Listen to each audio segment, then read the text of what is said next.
بسم اللہ الرحمن الرحیم الحمدللہ رب العالمین والصلاة والسلام علی رسولہ الامین والعاقبۃ للمتقین اما بعد فاعوذ باللہ من الشیطان الرجیم بسم اللہ الرحمن الرحیم رب اشرح لی صدری ویسر لی امری واحلل عقدۃ من لسانی یفقہوا قولی۔ الحمدللہ قبر کے بیان کا جو سلسلہ چل رہا تھا آج اس کی آخری کڑی ہے۔ اللہ سبحانہ و تعالیٰ کی توفیق سے پچھلی کڑی میں ہم لوگوں نے یہ جانا کہ موت کا آنا حق ہے، قبر میں جانا حق ہے، وہاں کے سوال و جواب وہ حق ہیں، اور وہاں کی ایک مکمل زندگی حق ہے جس زندگی میں تکلیف بھی ہے اور اس زندگی میں راحت بھی ہے، اور وہ تکلیف بھی حق ہے اور وہاں کا راحت بھی حق ہے۔ ہم نے قرآن اور حدیث کے ذریعے سے ان چیزوں کو جاننے کی کوشش کی، اور جتنا اللہ سبحانہ وتعالیٰ کی توفیق سے ہم لوگوں نے علم حاصل کیا، اس کی بنا پہ یہ بات کو سمجھا کہ دنیا میں رہنے والے کے لیے مردے کے احترام میں قبروں کو پکا کر دینا، ان سے مانگنا، ان کے لیے ان کے ساتھ التجا کرنا، ان کو سنانا، ان سے سننا، اور ان کے دنیا میں آنے جانے کا اور ان کو سننے اور سنانے کا جو یہ یقین رکھتے ہیں دنیا میں رہنے والے، یہ سبھی جو ہے وہ باطل عقائد ہے، اس کی کوئی حقیقت نہیں ہے۔ اللہ سبحانہ وتعالیٰ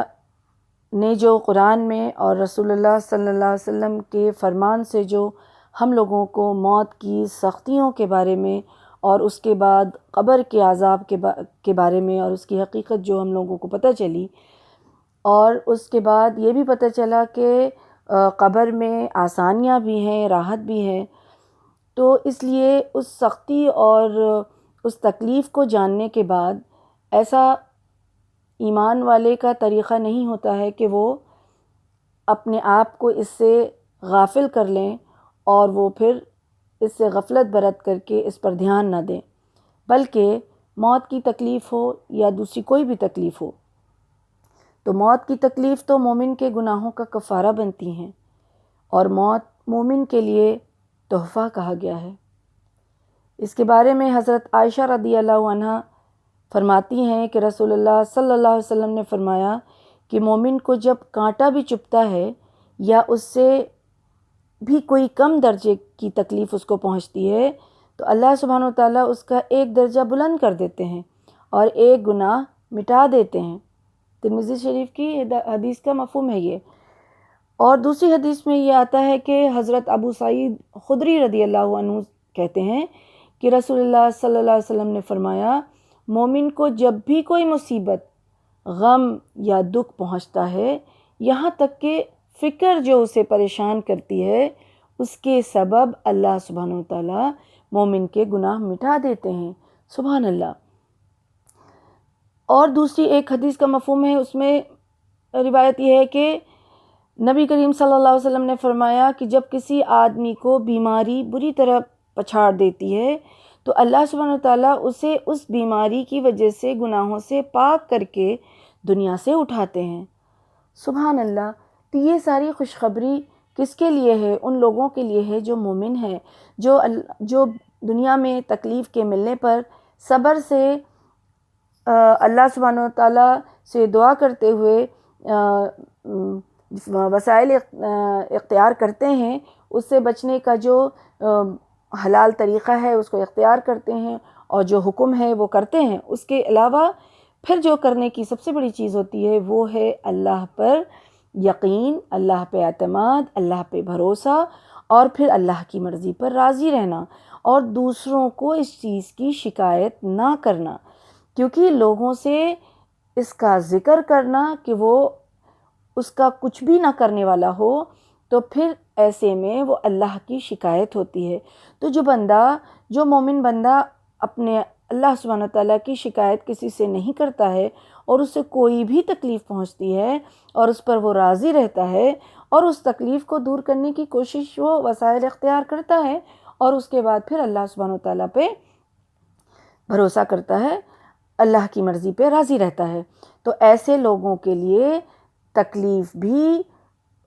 جو ہے وہ اجر کا باعث بنتی ہے اور گناہوں کا کفارہ بنتی ہے، اور مومن کے لیے یہ ساری چیز جو ہے وہ خیر ہے۔ مومن کے لیے ایک موت بھی جو ہے وہ بھی مومن کے لیے وہ تحفہ ہے۔ اس کے بارے میں حضرت عبداللہ بن عمر رضی اللہ عنہما سے روایت ہے کہ رسول اللہ صلی اللہ علیہ وسلم نے فرمایا کہ مومن آدمی کے لیے موت اللہ کی طرف سے تحفہ ہے۔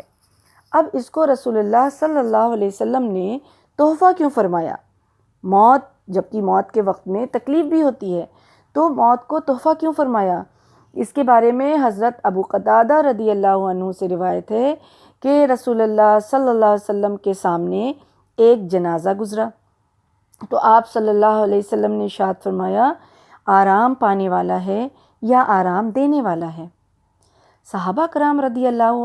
عنہ نے عرض کیا کہ آرام پانے والا اور آرام دینے والے سے کیا مراد ہے؟ آپ صلی اللہ علیہ وسلم نے ارشاد فرمایا، مومن آدمی مرنے کے بعد دنیا کے مصائب و آلام سے نجات پا کر اللہ کی رحمت میں آرام پاتا ہے، اور فاجر فاسق جو ہوتا ہے آدمی، وہ اس کے مرنے سے لوگ، شہر، درخت، چوپائے یعنی جانور سب آرام پاتے ہیں۔ تو اس طرح سے آرام پانے والا اور آرام دینے والے کا ذکر کیا، یعنی آرام پانے والا کون ہوتا ہے؟ جو مومن ہوتا ہے۔ مومن بندے کو اللہ کے ہاں اللہ کی رحمت سے اس کو آرام ملتا ہے، تو اس کے لیے موت جو ہے وہ تحفہ ہے۔ موت کی سختیوں کو جان لینے کے بعد، موت کے منظر کو سمجھ لینے کے بعد، قبر کے حالات کو جاننے کے بعد، قبر کی حقیقت کو جان لینے کے بعد، قبر کے فتنوں کا علم ہو جانے کے بعد، ہمیں اور آپ کو اپنی زندگی میں کیا بدلاؤ لانا چاہیے؟ صحابہ کرام کو اس چیز کا علم تھا۔ وہ لوگ جو بھی قرآن اور رسول اللہ صلی اللہ علیہ وسلم کی تعلیمات سے علم حاصل کرتے تھے، اس پر ان کا علم الیقین تھا، جس کی وجہ سے ان کا ایمان، ان کے ایمان کا درجہ جو ہے وہ بہت بلند تھا، جس کی وجہ سے ان کا اعمال جو ہے اس نتیجے میں بہت ہی اچھا تھا، اور ان کے اعمال اس وجہ سے جو اچھے تھے، اس کی وجہ سے اللہ سبحانہ وتعالیٰ کی رحمت ان پر نازل ہوئی۔ تو یہ علم الیقین ہمیں اور آپ کو بھی، جو بھی قرآن اور سنت سے علم حاصل ہوا، اس پر علم الیقین کرنا ہے، تاکہ ہمارے اندر بدلاؤ آئے، تاکہ ہم اپنی زندگی کو بدل لیں، تاکہ ہم اپنے عمل کو بدل لیں، اور تاکہ ہم اللہ کی رحمت پانے والوں میں سے ہو جائیں انشاءاللہ، آمین یا رب۔ صحابہ کرام کا یہ طریقہ تھا، جیسے عثمان رضی اللہ عنہ عذاب قبر کے خوف سے کس قدر روتے تھے، اس قدر روتے کہ داڑھی مبارک ان کی تر ہو جایا کرتی تھی، اور جب ان سے یہ پوچھا جاتا کہ آپ جنت اور جہنم کا ذکر ہوتا ہے تو اس قدر نہیں روتے ہیں، اور عذاب قبر کے بارے میں یا قبر کا ذکر ہوتا ہے تو آپ اس قدر پریشان ہوتے ہیں، اس کی وجہ کیا ہے؟ تو وہ فرماتے تھے کہ قبر آخرت کی منازل میں سے پہلی منزل ہے، اگر کسی نے اس سے نجات پا لی تو اگلی منازل جو ہے وہ آگے کی ساری منزلیں جو ہیں وہ آسان ہوں گی۔ تو اس طرح سے ان کی جو پریشانی تھی اس کی وجہ یہ تھی کہ وہاں کی گھبراہٹ اور وہاں کی سختی، اس کا ان کو علم الیقین تھا۔ ایک بار کی بات ہے کہ واقعہ ہے کہ رسول اللہ صلی اللہ علیہ وسلم عذاب قبر کا ذکر فرما رہے تو صحابہ کرام چیخنے چلانے لگے۔ حضرت اسماء بن ابی بکر رضی اللہ عنہ فرماتی ہیں، وہ ان سے روایت ہے کہ وہ کہتی ہیں کہ جب ایک بار رسول اللہ صلی اللہ علیہ وسلم خطبے کے لیے کھڑے ہوئے اور انہوں نے فتنے کا ذکر کیا جس میں آدمی قبر میں مبتلا ہوتا ہے، تو جب آپ صلی اللہ علیہ وسلم نے فتنہ قبر کا بیان شروع ہی کیا تو مسلمان جو ہے وہ جو ہے چیخنا چلانا شروع کر دیے، جس کی وجہ سے اسماء بنت ابی بکر فرماتی ہیں رضی اللہ عنہ کہ میں بات کو سمجھ نہ سکی. جب چیخنے چلانے والے لوگ جو قریب کے تھے ان سے انہوں نے دریافت کیا، پوچھا کہ تجھے اللہ برکت عطا فرمائے، رسول اللہ صلی اللہ علیہ وسلم نے آخر میں کیا بات ارشاد فرمائی تھی؟ تو اس نے فرمایا کہ آپ صلی اللہ علیہ وسلم نے فرمایا تھا مجھ پر وحی کی گئی ہے کہ تم لوگ قبروں میں قریب قریب دجال جیسے فتنوں سے آزمائے جاؤ گے. اللہ اکبر. تو لوگ اس قدر پریشان ہوئے کہ چیخنے چلانے اور رونے لگے. اسی طرح سے حضرت عمرو بن عاص رضی اللہ عنہ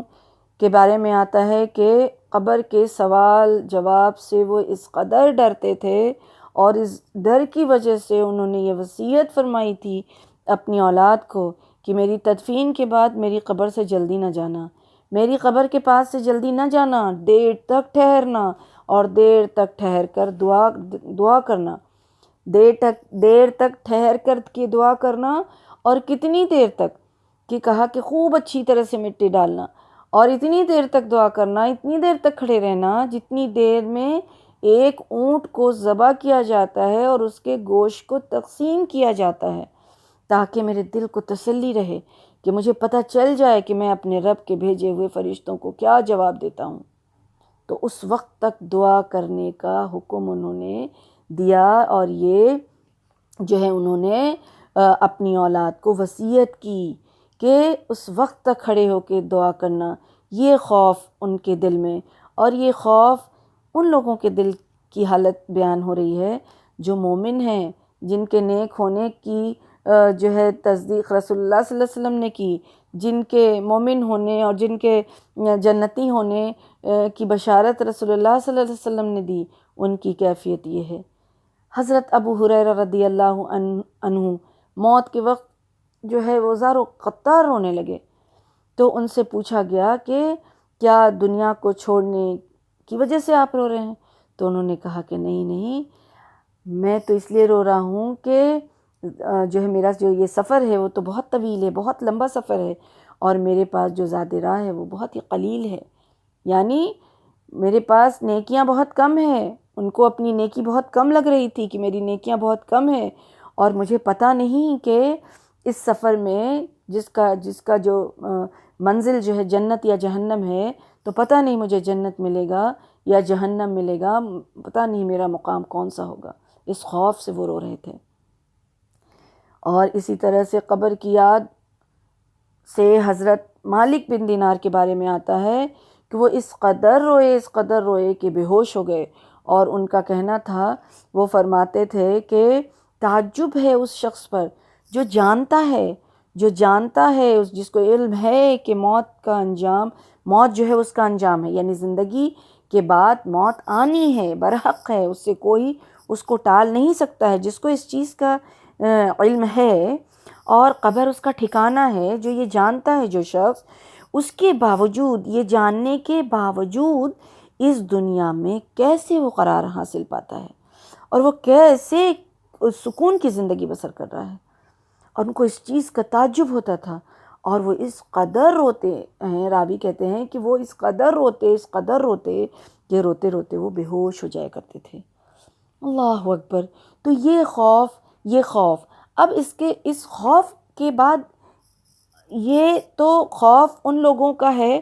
اگر زندگی میں بھی ان لوگوں نے اس سے خوف کھایا اور اس کے بعد اپنے عمل میں تبدیلی کی. موت کے وقت اتنی نیکیاں کرنے کے بعد اور اپنی زندگی دین کے لیے لگانے اور کھپانے کے بعد ان کے اندر یہ خوف ہے. اس کے بارے میں کہ ہمیں اس کا علم ہو جائے تو اس کے بعد کیا کرنا چاہیے، اس کی بھی تعلیم ہمیں رسول اللہ صلی اللہ علیہ وسلم نے دی ہے، اس کی بھی تعلیم دی ہے. سبحان اللہ. اس کے بارے میں آتا ہے کہ ایک بار رسول اللہ صلی اللہ علیہ وسلم نجار کی باغ میں تھے اور وہاں زید بن ثابت بھی ان کے ساتھ تھے رضی اللہ عنہ. تو وہاں سے ایک خچر جا رہا تھا. اچانک ایک جو ہے خچر جو ہے وہ بدک گیا. تو آپ صلی اللہ علیہ وسلم کو ایسا بدکا کہ آپ صلی اللہ علیہ وسلم کو وہ گرا دیتا وہاں سے. اور وہاں جو تھے وہاں اس ایریا میں 5-6 4 جو ہے وہاں پہ قبریں تھیں۔ تو آپ صلی اللہ علیہ وسلم نے دریافت فرمایا، لوگوں سے پوچھا کہ ان قبروں کے بارے میں کوئی شخص جانتا ہے کیا کہ کون لوگ ہیں ان کے اندر؟ تو ایک آدمی نے بتایا کہ ہاں میں جانتا ہوں، یہ لوگ جو ہیں، تو انہوں نے کہا کہ اچھا یہ لوگ کب مرے ہیں؟ تو اس نے فرمایا کہ شرک کے زمانے میں مرے ہیں، یہ لوگ جن کی قبر ہے وہ شرک کے زمانے میں ان کی موت ہوئی ہے۔ تو پھر آپ صلی اللہ علیہ وسلم نے فرمایا کہ لوگ قبروں میں آزمائے جاتے ہیں، اگر مجھے یہ خدشہ نہ ہوتا کہ تم لوگ اپنے مردے دفن کرنا چھوڑ دو گے تو میں اللہ کے حضور دعا کرتا کہ وہ تمہیں بھی عذاب قبر سنائے جس طرح میں سنتا ہوں۔ اللہ سبحانہ وتعالیٰ رسول اللہ صلی اللہ علیہ وسلم کو سناتے تھے کہ کس طرح سے جو ہے لوگوں کو عذاب قبر ہو رہا ہے۔ تو رسول اللہ صلی اللہ علیہ وسلم نے فرمایا کہ میں اس چیز سے خوف کھاتا ہوں کہ اگر تم لوگ سن لو گے تو لوگ اپنے مردے کو جو ہے وہ دفن کرنا چھوڑ دو گے، اس لیے میں یہ نہیں دعا کر رہا ہوں، ورنہ میں دعا کرتا کہ تم لوگ سنتے۔ اور اس کے بعد پھر رسول اللہ صلی اللہ علیہ وسلم نے یہ فرمایا کہ پناہ مانگو اللہ تعالیٰ کی جہنم کے عذاب سے، پھر فرمایا کہ پناہ مانگو اللہ تعالیٰ کی قبر کے عذاب سے، پھر فرمایا کہ پناہ مانگو اللہ تعالیٰ کی فتنہ دجال سے۔ یہ تعلیم دی رسول اللہ صلی اللہ علیہ وسلم کی تعلیم ہے کہ ہمیں پناہ مانگنا ہے، پناہ مانگنا ہے۔ اس کے علاوہ رسول اللہ صلی اللہ علیہ وسلم نے اپنی زندگی کس قدر گزارنی ہے تاکہ انسان قبر کے عذاب سے بچ سکے، اس کی بھی تعلیم دی ہے۔ ہر انسان اپنی موت، اپنی قبر اور اپنی آخرت کے انجام کا خود ذمہ دار ہے، اس لیے چاہیے کہ اپنی موت، قبر اور آخرت کے لیے تیاری کر لے۔ موت کی سختیاں جو ہے اس کو یاد کرتے رہنا چاہیے، اور وہ حق ہے، اور کس کے ساتھ کیسی آئے گی، کتنی آئے گی، وہ تو اللہ سبحانہ وتعالیٰ ہی جانتا ہے۔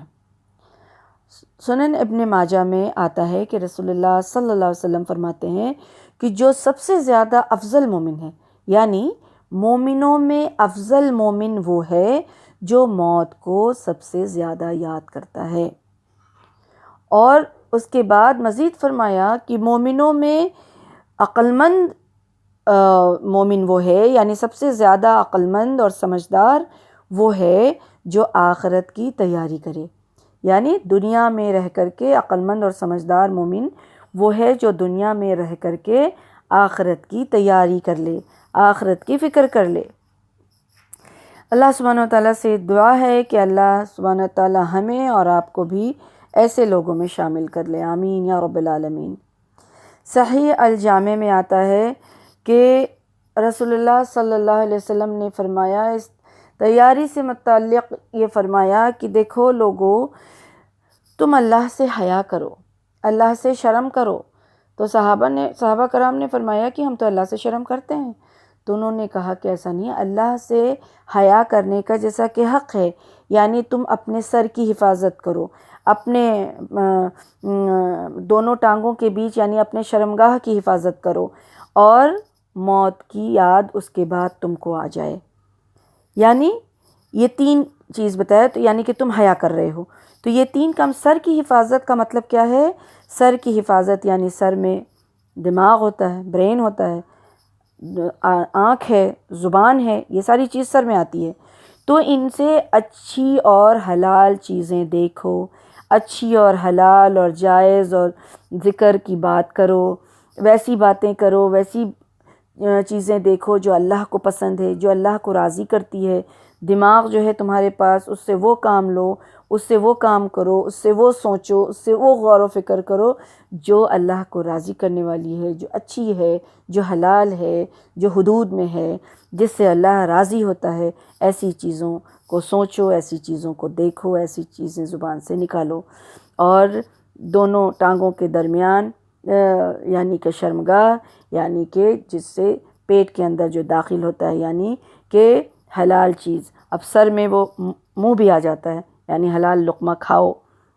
اور اسی طرح سے حرام سے بچو، اور اس کے تمہارے پیٹ میں جو بھی داخل ہوتا ہے، تمہارے سینے میں جو چیز بھی داخل ہو رہا ہے، وہ ساری چیزیں جو حلال ہونی چاہیے، اور ایسی چیزیں ہونی چاہیے جو اللہ کو راضی کرنے والی ہے، حرام نہ ہو اور اللہ کی نافرمانی کے نہ ہو۔ اور اسی طرح سے اس کے بعد پھر تم کو موت کی یاد آ جائے تو سمجھو کہ تم اللہ سے حیا کرتے ہو۔ اور یہ چیزیں جس کو موت کی یاد آ جائے ان باتوں کے بعد، تو یعنی کہ یہ ساری چیزیں جو ہے دنیا کی جو ساری لذتیں ہیں اور دنیا کی جو ساری خرابی ہے، وہ جو ہے وہ انسان کے اندر سے ختم کر دے گی انشاءاللہ۔ تو یہ رسول اللہ صلی اللہ علیہ وسلم نے تعلیم دی، اور پھر رسول اللہ صلی اللہ علیہ وسلم نے فرمایا کہ انسان جو ہے وہ ہلاک کب ہوتا ہے؟ انسان لمبی امیدیں نہ باندھے، انسان لمبی امیدیں نہ باندھے اور زہد نہ کرے۔ زہد کس چیز کو کہتے ہیں؟ کہ ہر وہ کام جو اللہ کی یاد سے جو رکاوٹ ڈالتی ہے، اللہ کی یاد میں رکاوٹ بننے والی چیز کو کہتے ہیں، تو اس سے بچنے کا حکم دیا۔ پھر کہا کہ تقوی اختیار کرو۔ تقوی کا مفہوم ہم اور آپ جو جانتے ہیں، ویسے تو وسیع اس کا جو ہے معنی ہے، تو لیکن اس میں ایک چیز یہ بھی آتی ہے، اللہ سے خوف اور اللہ سے کے سامنے جواب دہی کا خوف۔ ان چیزوں کے علاوہ ایک چیز یہ آتی ہے جو دوسروں کو اپنے سے بہتر سمجھنا، کہ ہمیشہ دوسروں کو اپنے سے بہتر سمجھو، اپنے آپ کو دوسرے سے بہتر نہ سمجھو۔ یہ تعلیم رسول اللہ صلی اللہ علیہ وسلم نے دی، اور یہ فرمایا کہ جب تم صبح کرو تو شام کا انتظار نہ کرو۔ یعنی لمبی امیدوں میں یہ چیز آ جاتی ہے کہ انسان ہر سوچتا ہے کہ یہ کام ہاں مجھے کرنا تو ہے، یہ نیکی کا کام ہے، یہ اچھا کام ہے، یہ آخرت میں جو ہے وہ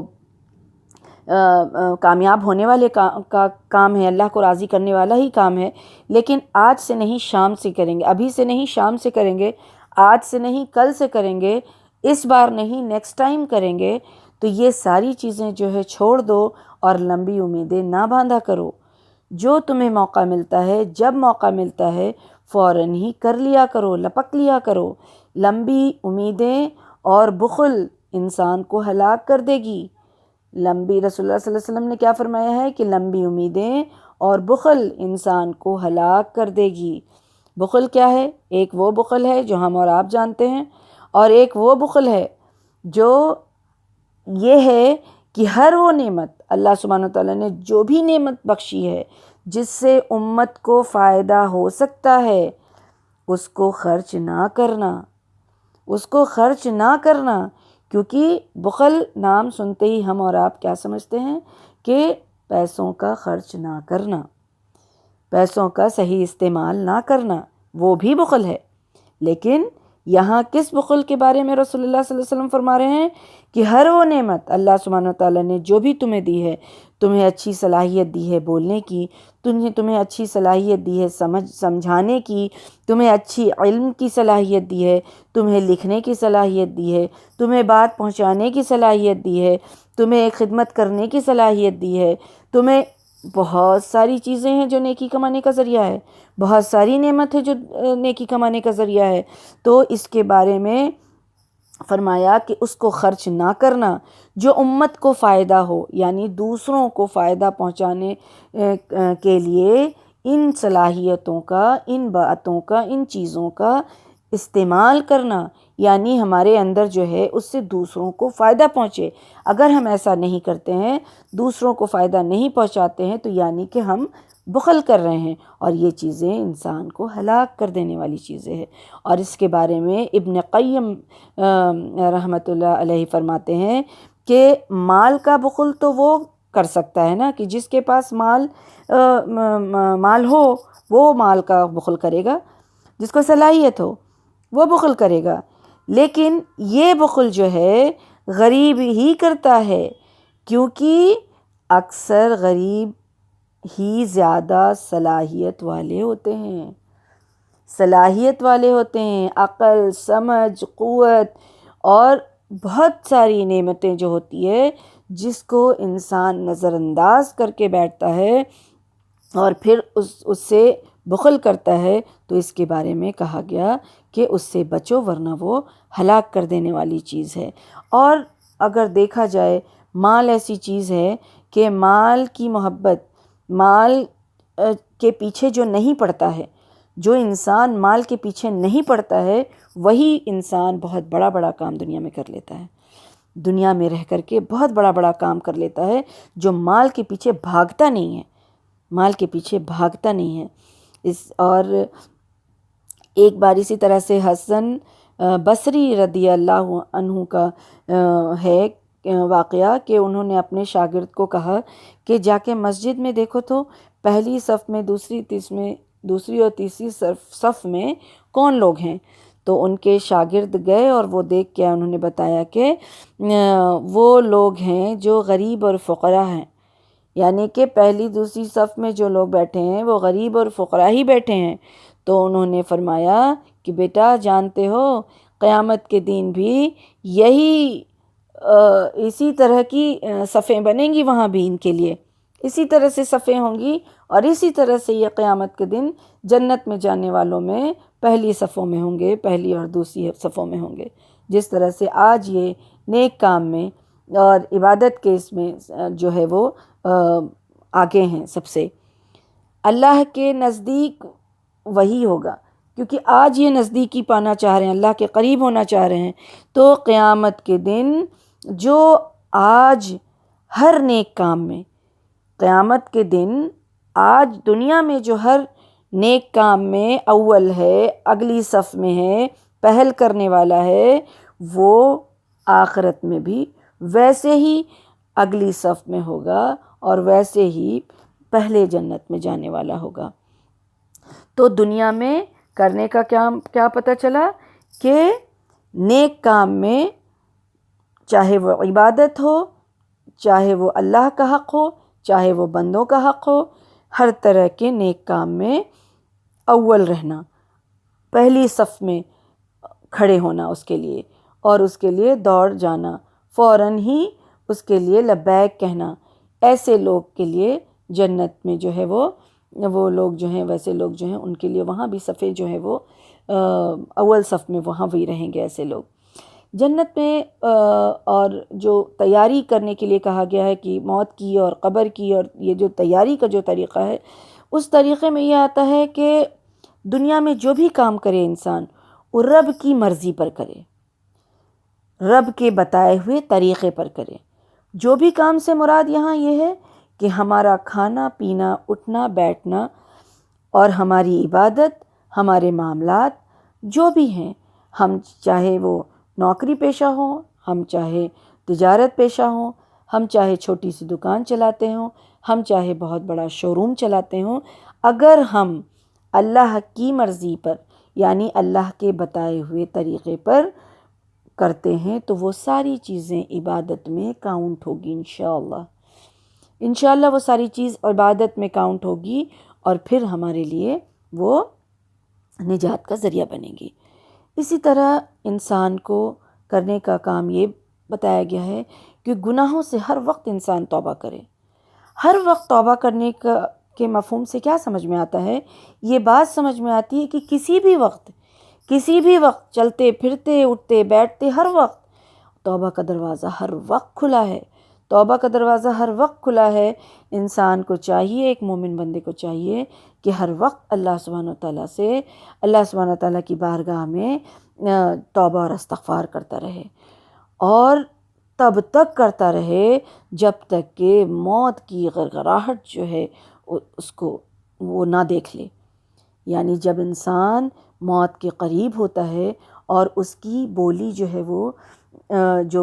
اس میں غرغراہٹ آ جاتی ہے، اور وہ کچھ بولنا چاہتا ہے لیکن بول نہیں پاتا ہے، وہ فرشتوں کو اس وقت وہ دیکھ لیتا ہے، اور وہ جو پل ہوتا ہے اس میں وہ فرشتوں کو دیکھ لیتا ہے، اور اس وقت وہ کچھ کہنا بھی چاہتا ہے تو وہ کہہ نہیں سکتا ہے، اور اس کی وہ غرغراہٹ جو ہے جب آ جائے تو وہ غرغراہٹ